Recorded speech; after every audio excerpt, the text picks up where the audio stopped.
네,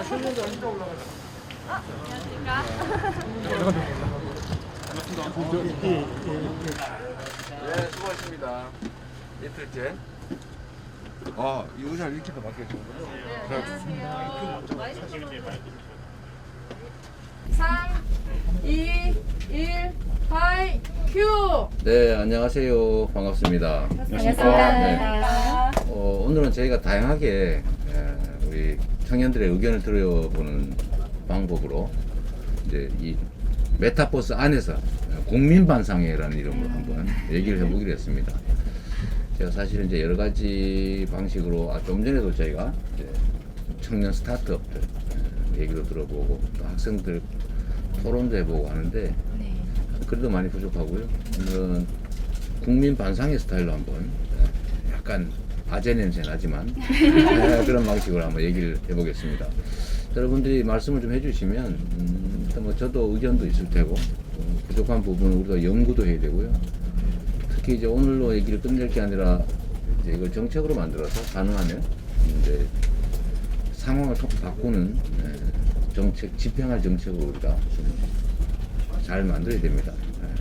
그렇게 하면 좋겠고요. 이 메타버스라고 써놨더니 저는 잘못 썼나?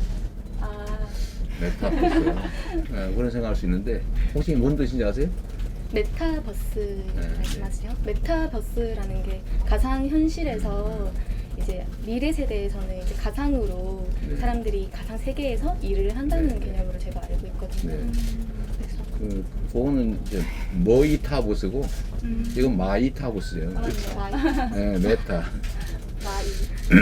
이거 약간 아재성이 있는데 우리 저기 일정 팀 기획팀이 만든 거예요.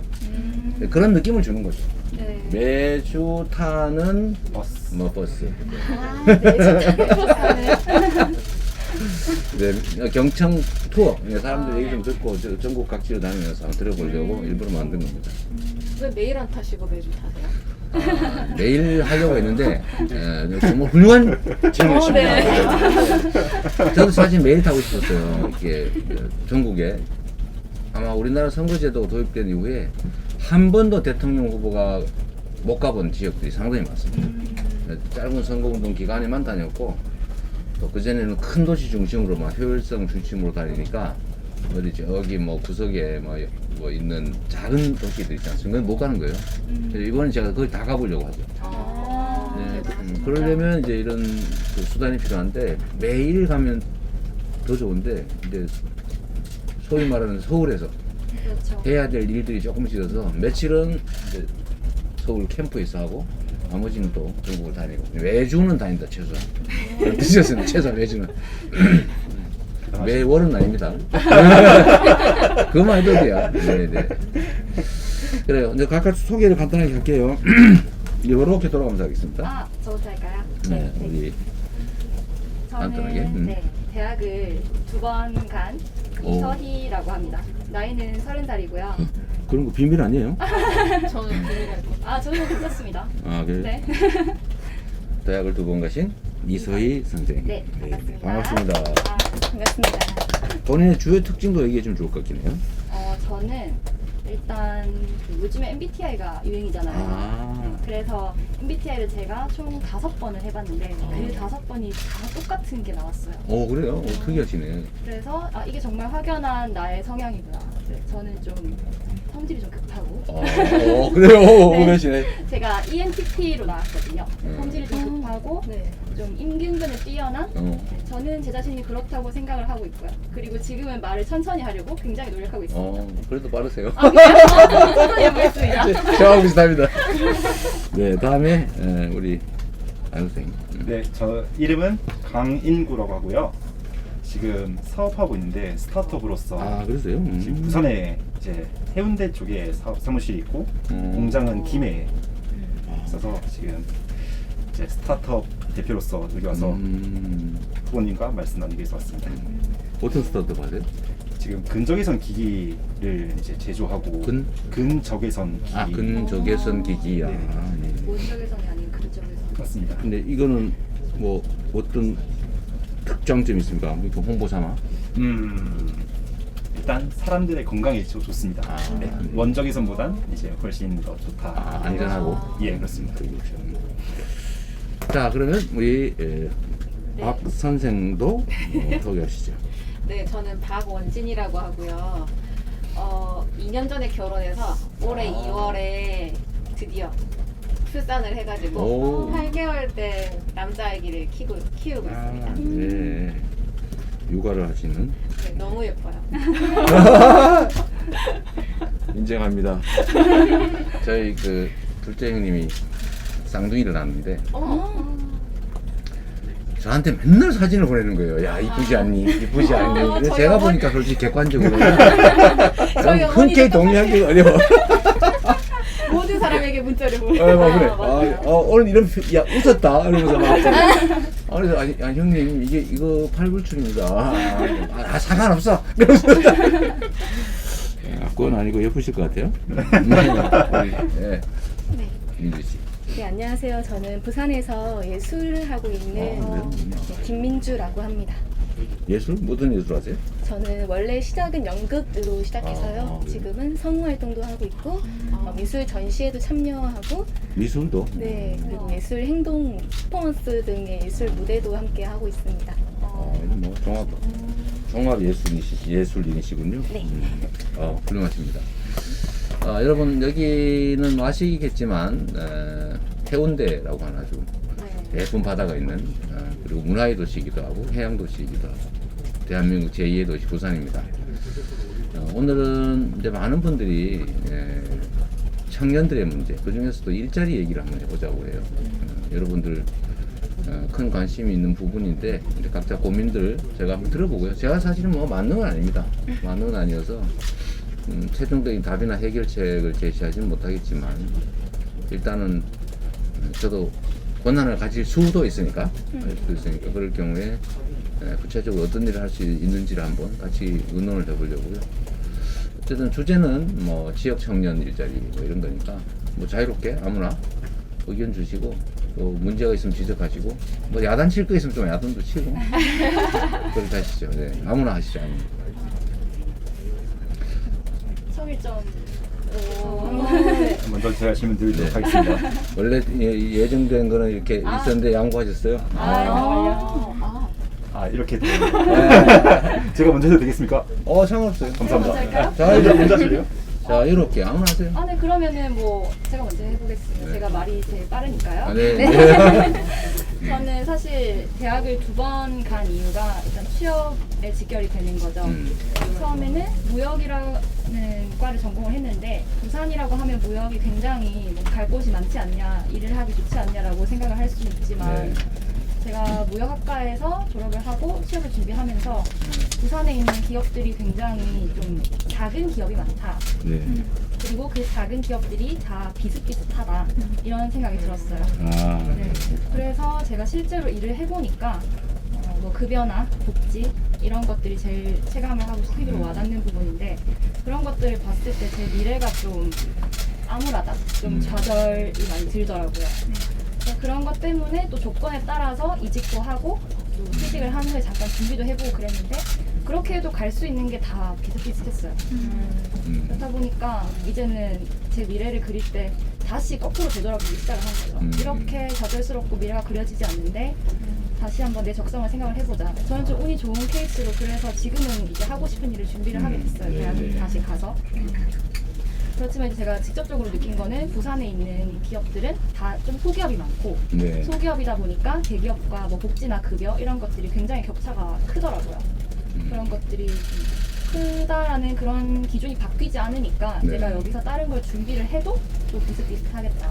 네. 그런 좌절감이 제일 컸고 네, 대기업들이 또 실제로 부산에 많이 없더라고요. 대기업을 위주로 돌아가는 뭐 공기업이나 중견기업이나 이런 것들이 없으니까 더더욱 소기업과 격차는 벌어지고 그러면서 청년들 저를 비롯해 취준생들은 조직에 오래 머무를 수 있는 이유가 점점 줄어들고 그래서 미래에 대한 좌절감이 제일 컸던 것 같아요. 회사를 다니면서도 말처럼 그런 부분이 컸습니다. 네. 네. 우리 다음에 아무나. 네. 저도 비슷한 얘기여서요. 저- 우리 저기 누구예요? 박원진 씨는 이제 양육 문제, 경력 단절 문제까지 막 겹치겠어요. 네, 거의 비슷한데요. 부산에서 애 키우면서 직장 다니는 게 가능한 건 공공기관 아니면 대기업인데 아까 말씀하셨듯이 대기업이 부산에 거의 없고 네. 대부분 중소기업 아니면 흔히 소상공인이라고 말하는 그냥 식당이라던가 이런 마트 애기 키우면서 다닐 수가 없거든요. 제 친구만 해도 저보다 결혼 일찍 좀 더 빨리 한 1년 정도 빨리 한 친구였는데 사장님한테 이제 결혼한다고 청첩장 드렸더니 그럼 퇴사 언제 할 거냐. 글쎄요. 이게 너무 옛날 일이 아니고 지금에도 일어나고 있는 일이고. 맞아요. 네. 저희 남편만 해도 배우자 출산 휴가를 제대로 못 썼어요. 제가 제왕절개 하고 이제 병원에 누워 있는데도 사장님은 나가서 일해줬으면 좋겠다. 그래서 출산 휴가 제대로 못 쓰고. 그래서 출산휴가? 배우자 육아 출산 앞에 휴가. 휴가. 네. 네. 저는 육아휴직은 아직 네. 뭐 문제는 아니고. 저는 사실 일을 계속 했었으면 출산할 생각, 임신 출산할 생각 못 했을 것 같아요.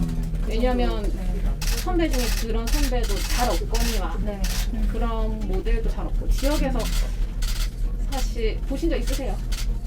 그 나의 선배나 아니면 상사 중에 출산하면서 아이 키우면서 직장 다니시는 분이 제 주변에는 크게 많이 없어요. 한두 분 계시긴 한데 그분들 진짜 대단한 분들이세요. 그렇죠. 소규모 기업에서 쉽지 않은 것 같아요. 제가 전에 그 양육 얘기가 나와서 그런데 저희가 경기도하고 자매도시, 자매도시에서 이제 그 방문단이 왔는데 그 중에 한 사람이 결혼을 해가지고 이제 아주 어린 아이를 데리고 있는 거예요. 데리고 왔어. 와. 그런데 일하는 곳에. 일하는데 저 한국으로 출장을 왔는데 네. 아이를 데리고 온 거예요. 그래서 이거 내가 궁금해서 물어봤어. 이 아이의 항공료나 이런 거 누가 보다 합니까? 근데 당연히 그거 당연히 정부에서 내는 거예요. 와. 훌륭하다. 데리고 다니면서 자기가 사무실에 가서 데리고 다니면서 데리고 일을 하는 거야. 안 되더라고요. 진짜 꿈에 그리던 그런. 근데 그래서 이게 아무 지장이 없대요, 근데. 그러니까 공공기관이나 이런 데는 어느 정도 그렇거든요. 제 친구들 봐도 뭐 출산 휴가에다 앞뒤로 연차 쓰고 그 뒤에 뭐 육아휴직 쓰고 해가지고 애기 키우면서 적당히 유치원 보낼 때 보내고 하는데 민간 기업에서는 사실 쉽지 않은 것 같아요.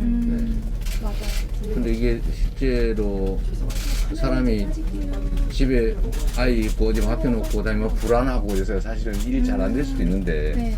그분은 그냥 자기가 데리고 다니면서 뭐 아무 문제 없이 그냥 애 데리고 일을 하고 있더라고요. 맞아요. 저도 그래서 사실 취업 고민보다는 요새 1인 창업 쪽으로 좀 생각을 많이 바꿨어요. 제가 차라리 네, 애 아플 때 쉴 수 있으려면 그나마 내가 사장인 게 낫겠다. 그래서 근데 사장님 계시니까 전혀 이가 아니다 더 힘들다 이런 쪽으로 보시니까 아니요, 창업한 사람 우습게 봤다고 생각하지 않을까요? 예, 그렇게 생각하잖아요. 창업 아니라- 우습게 하나? 아닙니다, 아닙니다. 일 다니면서 이제 남편이라도 예. 좀 뭐 연차 제대로 쓸 수 있고 주말에 쉬는 직장이면 상관없는데 네. 남편 직장도 근로기준법 잘 안 지키거든요. 주에 52시간 일하는 게 아니고 뭐 저번 달 같은 경우는 주에 100시간씩 일했거든요. 어이구, 누구는 122시간 얘기하긴 아 하던데. 그러니까 그거 보고 기가 찼어요 진짜. 그 진짜 그런 집에 살아보라면서. 120시간이면 주 15일이더라고요. 저희 남편 새벽 5시에 출근해서 밤 10시, 11시에 퇴근했는데도 이제 애기 얼굴 볼 시간이 없었어요. 근데 이런 환경에서 제가 취업을 하면 애가 아프거나 아니면 뭐 어린이집에서 데리고 와야 될 경우에 야 가능할까? 불가능할 것 같은데? 그게 정말 우리는 이제 소위 일가정 양육을 가능하게 하는 시스템을 만드는 게 쉽지가 않은 거죠. 아이를 맡길 때도 없고 사실 걱정도 많이 되고. 맞아요. 예. 그리고 저는 사실 맡길 때보다는 민간 회사에서도 근로기준법 좀 잘 지켜주셨으면 좋겠어요. 그렇죠. 우리나라는 네. 법을 너무 안 지켜요. 아니 이게 소수 강자들만 그러는 게 아니고 우리 일상 속에서 대부분의 사람들이 그냥 규칙 어기는 걸 너무 우습게 생각하는 경향이 있어. 대표님도 근로기준법 모르시는 것 같아요. 네. 아니 모르고 맞아요. 배우자 출산휴가 2주가 된 지가 언젠데 3일 쉬는 거 아니냐고. 3일. 네. 알면서도 그럴 수 있습니다. 그리고 토요일 날 연차 쓰게 하시고. 소율 일요일에 소연하냐. 자기 것도 아닌데. 그거 불법인데 불법된 지 오래됐는데 일요일 날 연차라고. 그런 아군 관행들이 많죠. 그러니까요. 소기업들이 그런 네, 괜히 음. 맞죠. 조조소라는 게 나온 게 아니라. 그렇군요. 우리 또 죄송합니다. 하지만 우리 모두가 하고 싶은 얘기를 대신하셨기 때문에 괜찮습니다. 네, 다 하고 싶은 얘기 안 했어요. 필요한 얘기니까요. 결국 그렇죠. 저도 아이를 낳을 테고. 또 누가 할까요? 맞아요. 아까 계속 기회로 말씀하신 것 같아가지고. 아, 네. 음. 네, 저는 강인구 선생님. 예, 저는 건국대학교 경제학과 출신입니다. 아 그래요? 그래서 이제 조금 경제학적으로 제가 좀 말씀드리는 거좀 네네네. 드리고 그 경제 효율성, 경제 생산성을 높이기 위해서 두 가지 측면이 있는데 이제 혁신 네. 혹은 생산성과 노동성을 높이는 것. 근데 지난 80년대부터 최부영 교수님께서 말씀하신 것처럼 이 생산성과 노동성을 높이는 건 이제 제한이 많다라는 걸 입증이 되었고, 그럼 이제 혁신을 해야 되는데 청년 창업들 같은 경우 이제 혁신을 할 수 있는 이 머리는 있지만, 물론 그렇다 해서 어르신들께서 그걸 할 수 없다는 능력, 그걸 말씀드린 게 아니라 청년들은 그런 혁신적인 것들을 받아들일 준비는 돼 있지만 여러 가지 여건이 부족합니다. 첫 번째로 교육이 부족하고, 두 번째로 자본이 부족합니다. 이제 교육을 하는 거에서 제가 생각을 해봤는데, 저 같은 경우 이제 근적외선 기기를 생산하는 데 있어서 물론 국내 뭐 우수한 기업도 많지만 저는 해외 정말 좋은 기업들을 네. 꾸준히 방문하고 그 같이 협력업체까지는 아니더라도 뭔가 자매 기업 느낌으로, 형제 기업 느낌으로 같이 뭔가 기회를 좀 받고 싶습니다. 네. 적어도 그걸 시작할 수 있는 여건이라도 돼서 이제 제가 잘하면 주는 거고 못하면 못 받는 거지만 그 정도의 그것과, 그리고 이제 돈이라는 부분에서 저는 이재명 후보님께서 말씀하시는 기본소득제에 대해서 상당히 찬성을 하는 편입니다.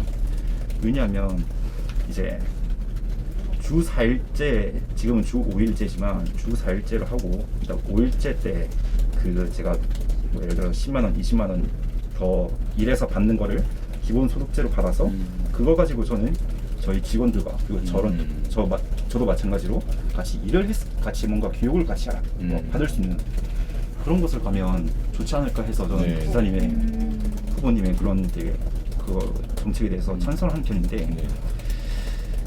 그래서 제 질문의 요지는 사실 조금 급진적이라는 생각이 좀 듭니다. 네.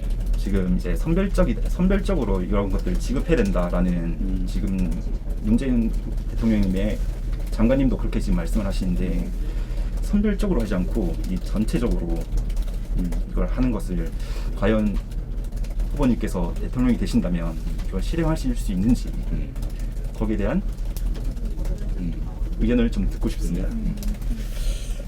이거 뭐 주요 정책에 관한 거니까 지금 이제 말씀을 좀 드릴 수 있는데, 이건 일반적인 살림살이에서 똑같아요. 이미 확보된 돈을 그걸 쓸 때는 선별해서 꼭 필요한 데도 쓰는 게 맞아요. 그런데 만약에 추가로 돈을 마련해야 되는데, 우리가 모임은 계획을 한다고 치자. 계획을, 그죠? 네. 동창회든 뭐든 계획을 하는데 아예 이미 회비 만 원 딱 정해져 있어요. 이걸 어디다 쓸지는 가장 효율적인 데를 골라 쓰는 게 맞습니다. 그런데 회비 올려야 되는데, 회비를 올려야 돼 지금. 회비를 올려야 되는데 회비 많이 내는 사람은 혜택을 빼고 회비를 못 낼 정도의 어려운 사람은 더 주자. 고 하면 회비를 올리는 게 불가능합니다. 이거는 이제 고정적으로 사람들이 생각하고 고착되기 때문인데, 지금 현재 상태에 있는 재원을 잘 쓸 때는 당연히 선별해서 더 어려운 데 쓰는 게 맞죠.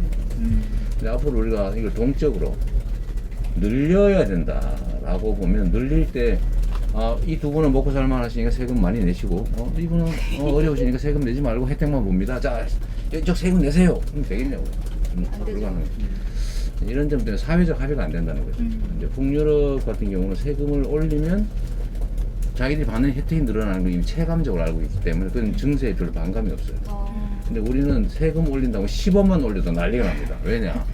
세금 올리는 거를 제대로 나를 위해 썼다는 경험이 없어요. 다 쓸데없는데 무슨 예를 들면 간접적인데 다 많이 썼고, 인프라 구축은 직접 혜택이 없잖아요. 뭐 항만 만드는 게 나하고 무슨 상관이냐고.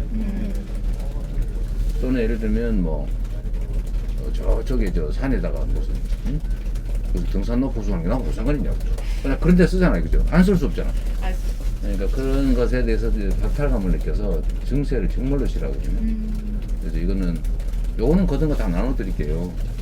여기는 수입이 좀 낮으니까 500원 내시고, 여기는 800원 내고, 여기 아마 1,500원 내고, 아마 한 3,000원 내고, 평균 해가지고 똑같이 이렇게 하면 손해를 일단 덜 보는 것 같고 억울하지 않아. 저항감이 떨어진다. 근데 다만 이거를 한꺼번에 너무 하긴 어렵기 때문에 조금씩 해보는 거죠. 그래서 급진적이 아닌 거지. 한꺼번에 확 해버리겠다 이러면 형들은 급진적으로 할 수 있겠지만, 우리가 논쟁의 여지가 있다고 해서 포기하고 시도를 안 해버리면 영원히 불가능하고, 조금 해보자는 거죠. 그래서 조금. 그러다가 이거 아니다 지금 안 하면 되지. 근데 괜찮다 하면 늘려가면 돼. 근데 우리는 복지 지출을 늘려야 되고, 복지 지출을 늘려야 경제가 성장한다는 게 이미 십수년 전에 난 세계적인 결론입니다. 네, 우리도 알고 있어요. 양극화가 왜 문제예요? 불평등 때문에 자원이 제대로 효율을 발휘하지 못해서 저성장이 오고, 저성장의 그 결과마저 누구가 너무 독점하니까 점점 상황이 나빠져가지고 지금 우리가 이 함정이 빠져버린 거예요. 저성장과 불공정의 악순환 함정이 빠져버린 거예요. 그래서 우리가 저성장을 극복하기 위해서는 공정성을 회복해야 되고, 공정성을 회복하는 게 양극화를 완화하는 길이고, 그게 우리 파이를 키워서 함께 사는 길이라는 건데, 이걸 잘 인정을 안 하려고. 그래서 그런 면이 있어요. 부분적으로 보면 맞는데, 공태적으로 보면 사실은 그 부분적 정의인 거지. 지금 기본소득제가 여러 사람들에게 이게 복지 개념으로 알려져 있는데, 조금 더 골자를 보면 이게 투자 개념이지 않습니까? 그렇죠. 네. 이게 사람들에게 좀 더 광고될 필요가, 홍보가 좀 더 이루어질 필요가 있다고 생각합니다. 특히 그렇죠. 부산에 계신 어르신들은 그렇지. 일단 대구 가면 돼. 제가 특정 지역 말씀드려 죄송하지만 네. 이제 그런 분들은 아예 길을 닫고 그렇죠. 하시니까. 정치적 성향이 네. 있으니까요. 근데 제가 이 말씀 드린 거는 그게 제 기업에, 제 회사에 도움될 거라 생각해서 말씀드린 겁니다. 네. 어떤 면에서? 아까 말씀드린 것처럼 좀 금요일 날엔 같이 어디 가서 배우고 하자. 싶습니다. 네, 맞아요. 이게 지금 이제 넷마블이라는 게임에 가면 기본적으로 게임 머니를 줘요. 근데 다 이러면 또 줘. 이러면 또 줘. 왜 주냐? 불쌍해서 주냐? 아니고요. 회원 유지를 하라고. 안 그러면 게임이 안 되거든. 누가 자꾸 따가지고 저 싸움 놓고 이 사람들 잃어. 그래서 나가버려. 잃었어, 나갔어. 이 사람 자꾸 따서 모았어. 나중에 어떻게 되겠어요? 게임이 없어져요. 그래서 계속 줘. 따모아.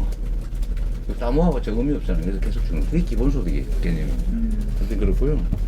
근데 홍보 얘기하셨는데 그 말 진짜 맞아요. 객관적으로는 진실인데,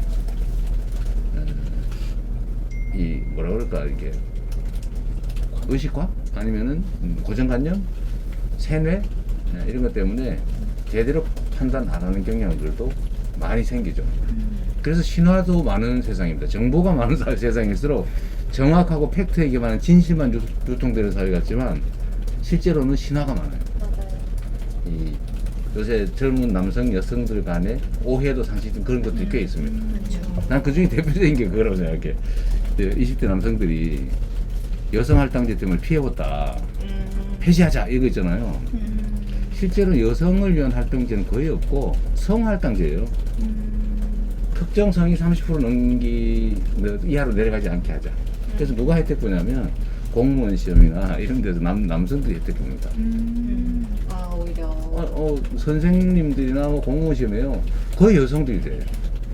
우리가 경기도나 이런 통합공채에 보면요, 여성들이 성적이 더 높아. 그래가지고 숫자가 너무 많아요. 그래가지고 이걸 조정해, 강제로. 무조건 남성이 30% 할당하고 여성들은 성적이 더 높은데도 탈락이에요. 근데 이게 현실인데도 피해를 본다고 생각하는 사람이 많잖아요. 그리고 이거를 아예 없애버리겠다, 이 할당제를 하는 분이가 막 박수치고 이거 신화거든요. 대표적인 신화 중에 하나입니다. 근데 이거는 대화 부족에서 오는 거예요. 서로 대해보고 논쟁을 했으면 이게 탁 하는 채가 절대 대화를 안 해요. 그런 문제들이 있어요. 그런 많습니다. 공보 얘기도. 그래서 이게 정부가 재정을 확보해가지고 기업 측에 지원을 하는 게 기존의 방식이었는데, 옛날에는 효과가 있었어요. 투자금이 부족하던 시대니까. 근데 지금은 투자할 곳이 없는 시대인데 거기다 기업에다 막 몰아주면 기업 경제가 성장하냐? 성장 안 합니다. 더 쌓일 뿐이지. 근데 그럴 때는 소비 수요를 늘려줘야 되는 거지. 근데 이 사실에 대해서도 정치적 원리가 작동하죠. 이재명을 공격해야 되니까 저 사람 왜 돈만 주자 그래. 네, 어쨌든 끊임없이 설득해야죠. 뭐. 자, 네, 제가 마지막이네요. 맞아. 네. 네, 지금 제가 부산에서 청년 문화예술 활동을 하면서 많은 청년 예술가 분들이 입을 모아서 이런 농담을 해요. 네. 우리는 십잡스가 십잡스가 뭔지 아세요? 십자스?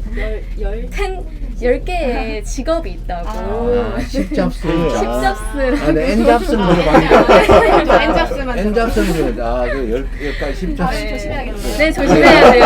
제가 보기에는 약간의 네. 그런 의도가 든 네. 내용 같은데요. 예, 맞습니다. 약간 원망과 깜짝 놀랐어요. 아, 아니요. 이해합니다. 네. 조심해야지. 저 역시도 예술인이지만 이제 강의도 나가고 뭐 스텝 일도 한다면 스텝 일도 하고 되게 다양한 일을 동시에 해야지 예술인들이 생계를 이어나가요. 근데 이제 저희가 오롯이 저희의 예술로서 생계를 이어가기에는 아직 부산에서는 그렇죠. 네, 많이 힘들어요. 그래서 지원 사업 같은 경우에도 단발적인 사업이 많기 때문에 청년 예술인들은 그 사업이 많지도 않지만 만약에 그 사업을 한다고 해도 그 사업이 끝나버린다면 다시 원점으로 돌아가는 그런 게 있거든요. 그래서 저희가 지속 가능하게 예술을 할 수 있고 또 기본 소득이 보장되면서 예술 활동을 할 수 있으면 좋은데 아직까지 그게 구축이 안 되고 있다는 현실이고요.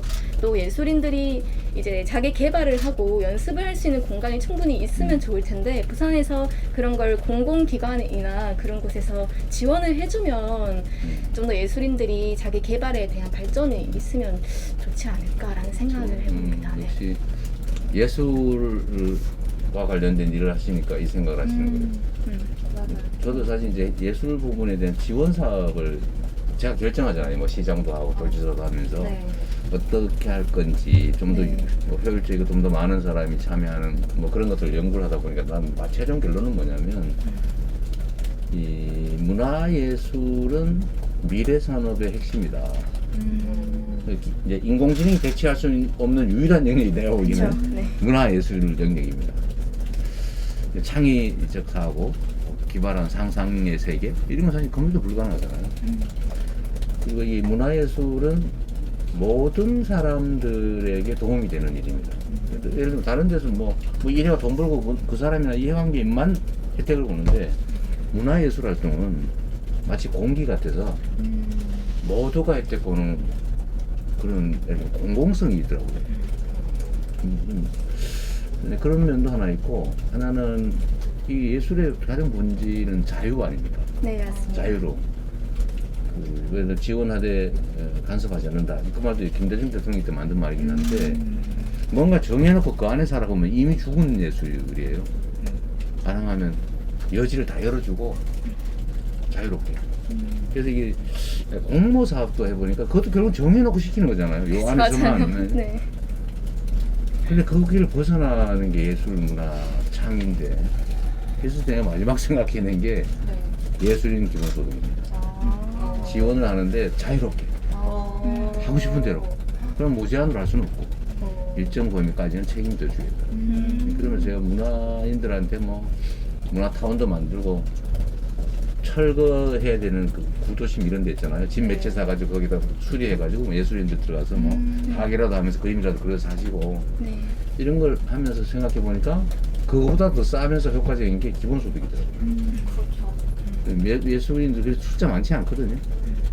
그리고 등록하고 뭐 적당한 절차를 거친 사람들한테 기회를 주고 그 사람들이 저한테 한 7, 8년 전에 제안한 게요 30만 원이었어요. 자기한테 30만 원만 매월 지고 가면 정말 자유롭게 창작하면서 인생을 정말 행복하게 살겠다더라고요. 진짜 밥과 그죠? 밥 먹을 정도. 밥 먹고 예. 최소한의 생존만 보장하면 그 사람은 이제 그림 그리는 사람이었는데 나 진짜 마음껏 내가 막 그림 그리면서 인생을 진짜 행복하게 살겠대. 그래서 그때 내가 그렇구나 이 사람이 그림 잘 그려서 열심히 하면 꼭 모두에게 행복한 문화라고 하는 것도 창의적으로 만들어내는 거잖아요. 그리고 본인도 좋고 행복하게 살고 네. 또 직장 구한다고 해서 실업 압력 막 생기는데 그 실업 압력도 줄어들잖아요. 그렇죠. 그래서 본인도 행복하고 나라도 행복하고 사회도 좋고 그래서 그런 생각이 내가 들긴 했었어요. 그래서 제가 이거 욕 먹으면서도 내가 이거 예술 기본서도 가자. 아, 그래서 감사합니다. 계속 그러고 있는 중이에요. 얼마 안 들더라고요. 지금 등록되는 예술인 10만 명인데 이런 거 하면 한 10배 는다고 치고 100만 명 늘어도 사실 계산하면 얼마 안 되죠. 근데 그 사회에 얼마나 큰 일자리도 만들고 그죠? 그 사람들 다 그걸 먹고 살 거 아니에요? 조금만 더 해가지고 그렇죠. 사업 기회도 생겼고. 얼마 전에 스우파 엄청 인기 있었는데 네. 보셨어요? 스트리트 음원 파이터라고. 아, 네네. 댄스. 봤죠. 진짜 너무 감동적이더라고요. 거기 모니카님도 비슷한 말씀하셨는데. 아 그래요? 네. 뭐 자유와 혁신, 창의 이건 사실 같은 말이죠. 우리 미래의 핵심 키워드 같아요. 네. 그 기본 소득이란 게 기회를 주시는 것 같아요. 그렇죠, 기회를 주는 거죠. 평등한 기회. 네. 그러니까 맞습니다. 최소한의 선택을 유지할 수 있는 기회. 네. 근데 이게 바닥에 닿으면 선택이 없어지잖아요. 조금 최저선을 올려주면 선택의 기회가 생겨나죠. 각자에게 자유롭게. 좀 올라갈수록 많이 생기지만 그래서 너무 많이 할 수는 없고 사회적 책임이 커지니까. 그런 생각이 들긴 해요. 너무에 대해서는 많습니다. 지금 동부산 롯데아울렛 그 부시에 보면 이제 예술인 단지 그 네. 하려고 하지 않습니까? 네. 근데 그게 성공하려면 부산에 수요가 많아져야 되는데 많아지려면 지금 이제 추진하고 있는 유라시아 철도건설 네. 그게 진행되었다 생각합니다. 그렇지. 근데 그렇지. 그거- 그렇지. 그렇지. 맞아요. 그게 되려면 준비를. 그게 되려면 이게 북한이랑 북한이 열려야 되고요. 북한이 열리려면 일단 종전선언. 예. 종전선언부터 하고 동전. 그 이야기. 그게 대한 동북아 예. 평화 체제가 구축돼야 되고 예. 그러려면 남북 중미 전 세계가 합의해서 북한을 어쨌든 비핵화를 해 가면서 개방 개혁하고 투자 국가로 만들고 신뢰를 회복해야죠. 그래야 열차길을 연결하지. 그럼 실제로 엄청난 부의 가치가 됩니다. 특히 부산이 부산- 딱 마지막 종착지이자 출발지가 되거든요. 아. 그래서 이게 중요한 이게 여기서 말씀이네요. 기차를 타고 사람이든 물건이든 러시아나 그 중앙아시아를 통해서 유럽으로 바로 연결된단 말이에요. 네. 얼마나 많은 수요가 생겼어요. 그 일본은 전부 다 배 타고 와서 여기서 타고 가야지 여기서 터널 뚫어져가지고 그거 출발하게 하면 안 됩니다. 부산에서 참 그 해저터널로 뚫자는 사람이 있다면서요? 해저터널로 많습니다. 일본으로 뚫자는 사람 많습니다. 많다고요? 그래서 진짜요? 그러셨나요? 작년에 부산시장 앞에서 그거 그 하자간 한 사람들 전부 다 반대 집회하고 막 그랬었습니다. 나는 생각이 다른데 그걸 뚫어놓으면요 부산은 경유지가 돼버립니다. 그렇잖아요. 일본으로 가버리지다. 마지막 말단부 일본으로 가죠. 그래서 경유지가 돼버려요. 그럼 우리는 괜히 남 좋은 일 시키는 일이 벌어지고 일본은 섬나라가 이제 육지가 돼 연육 나라가 되는 거죠. 이어지니까. 근데 그것도 논쟁이 많긴 합니다. 하여튼 뭐 재밌었는데 밤새도록 하면 좋겠는데. 자주 와주십시오. 재밌습니다. 말씀을 너무 편하게 잘해주시네요. 네. 아니 뭐 저도 이러면서 배우는 거죠. 일자리 좀 많이 만들어주세요. 그러게요. 일자리를 제가 만들 수는 없고요, 솔직히. 정치인들 일자리 몇 개 만들겠다 이런 얘기 많이 해야 된다. 지금 그 얘기 잘 안 해요. 숫자 얘기 특히 안 해요. 책임져야 되니까. 그런 우리 환경 말하면 책임을 말해보죠. 민간이 일자리를 만들 수 있는 환경을 만드는 거죠. 근데 그 환경을 만드는 거의 핵심은 자유로움이에요. 자유로움과 공정성입니다. 근데 너무 자유로워가지고 강자가 약자를 잡아먹고 부정식품이라도 사 먹을 자유를 마구 보정하면은 그럼 이제 나라 망하는 거여서 최소한의 공정한 룰을 만들고 그 안에서는 자유롭게 경쟁할 수 있게 하고 또 정부가 지나치게 많이 개입해가지고 예를 들면 뭐 또 하지 말라는 게 그렇게 많아요. 그러지 말고 꼭 안 해야 될 거 빼고 나머지는 다 할 수 있게 해주는 방식으로 좀 규제도 혁신하고 좀 예를 들면 모두에게 필요한 기본적인 인프라 교통이나 뭐 이런 것들은 좀 대대적인 투자를 통해서 깔고 뭐 신재생 에너지로 전환하기 위해서는 에너지 고속도로도 만들어서 아무 데서나 내가 옥상에서도 전기 만들어서 팔고 텃밭에도 좀 만들어 팔고 부산 앞바다 저기 바닷가에 이렇게 세워서 뭐 풍력 발전을 해서 팔고 이렇게 할 수 있게 만드는 거 이게 정부 역할이죠. 그래야 일자리가 생기죠. 일자리를 만들 수 있는 여지가 생겨요. 산업도 대대적으로 신속하게 전환하고 새로운 산업도 만들고 그래야 좋은 일자리가 생기거든요. 네. 그래서 조금하게 창업의 기회도 많이 생겨요. 같이 노력해 보시죠. 네. 제가 기회를 주면 잘할 자신이 있습니다. 네. 부모님께서 말씀하셨듯이 나무 줄기를 튼튼하게 해야 가지도 흔들리지 맞아요. 않고 나뭇잎도 흔들리지 않는다고 하셨잖아요. 네. 그렇게 그런 같은 맥락이신 것 같아요. 그럼요. 뿌리가 튼튼해야 되고요. 근데 우리는 되게 뿌리와 줄기와 가지와 끝에 나뭇잎들이 사실 20대 청년들이거든요. 네. 거기를 붙잡는다 해결이 안 됩니다. 그러니까 잎이 떨어져 거기 붙잡고 고정시키면 줄기와 뿌리를 고쳐야 됩니다. 그래야 끝에가 막 흔들려서 튼튼하지. 근데 이걸 놔두고 그걸 잡는다고 잡아보면 뚝 잡혀지겠냐고. 이 구조의 문제, 근본에 관한 문제에 좀 더 많이 접근해야 되는 건 사실입니다. 뭐 여러분들 얘기하고 좀 많이 도움됐고요. 특히 또 역시 부산이라서 지방이 가지는 어려움, 네. 대한민국의 우리 국민들이 겪는 어려움 더하기 청년들이 갖는 어려움 더하기 지방이 갖는 어려움까지 더해서 일종의 삼중고인데 저는 사람이 만든 문제는 사람이 해결할 수 있다고 믿어요. 왜냐 이게 신의 영역의 일이면 우리가 어떻게 할 수가 없는데 사람들이 만든 문제잖아요. 그리고 사람들의 노력으로 해결할 수 있고 우리가 문제를 얘기하면 문제 속에 답이 다 들어있죠. 문제니까. 그러니까 답이 있으니까 문제인 거죠. 그래서 그거는 결국은 할 수는 있는데 결국 용기 문제인 거예요. 결단력의 문제. 그 다음에 철학과 가치의 문제죠. 더 근본적으로는. 이런 걸 고치고 싶어 하냐? 아니면 현재 상태가 행복하다? 진짜 차이가 있죠. 철학과 가치의 문제. 다음에 꼭 바꾸고 싶은데 방법이 없냐? 많아요. 근데 효율적인 방법일수록 저항이 커. 같은 사람 하려고 그러면 엄청나게 괴롭혀. 그러니까 그런 것들을 이겨내는 용기와 결단이 중요하죠. 네. 저는 얼마든지 가능하다고 봅니다. 저는 진짜 대변화의 기회죠. 위기는 기회다. 맞습니다. 너무 든든하신 말씀이에요. 네. 가능하다라고 말씀해 주시는 게 너무 든든한 것 같아요. 그게 원래 이건 이순신 장군이 한 말이에요. 죽고자 하면 살고, 살고자 하면 죽는다. 네. 그 말이었거든. 그래서 그 어느 영화에서 대사를 싹 바꿨잖아요. 네. 이 큰 두려움을 용기로 바꿀 수 있다면 이길 수 있다. 어. 이게 사실 영화 대사니까 이렇게 만든 거고 이 두려움과 용기는 사실은 동전의 양면 같은 거예요. 두려움이 용기의 원천이거든요.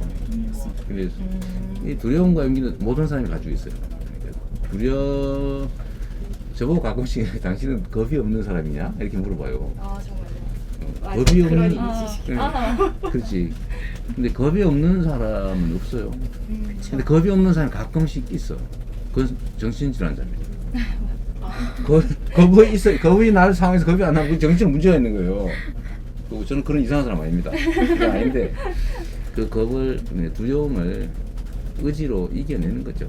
네. 두려움을 직면하고 그걸 견뎌내는 의지, 그게 용기죠. 그런 게 있는 거지. 변화를 위해서. 예. 저 MBTI 검사로는 지금 현재 보여지는 거 완전히 반대입니다. 진짜요? 네, 그래요. 너무 감사하고요. 재밌었어요. 아 저희 너무 네. 재밌었어요. 즐거웠습니다. 다음 기회도 한번 얘기할 수 있는 기회를 가지고 우리 예술의 길로 성공하기 바랍니다. 여기는 경력 단절을 겪지 마시고 성공하는 여성으로 감사합니다. 반갑습니다. 대학 화이팅! 두 번 갔대. 대학 두 화이팅! 번. 네. 잘 활용하려고. 파이팅 하겠습니다. 네. 세계를 제패하는 우리 유니콘이 되길 바랍니다. 감사합니다. 감사합니다. 감사합니다. 네, 반갑습니다. 감사합니다.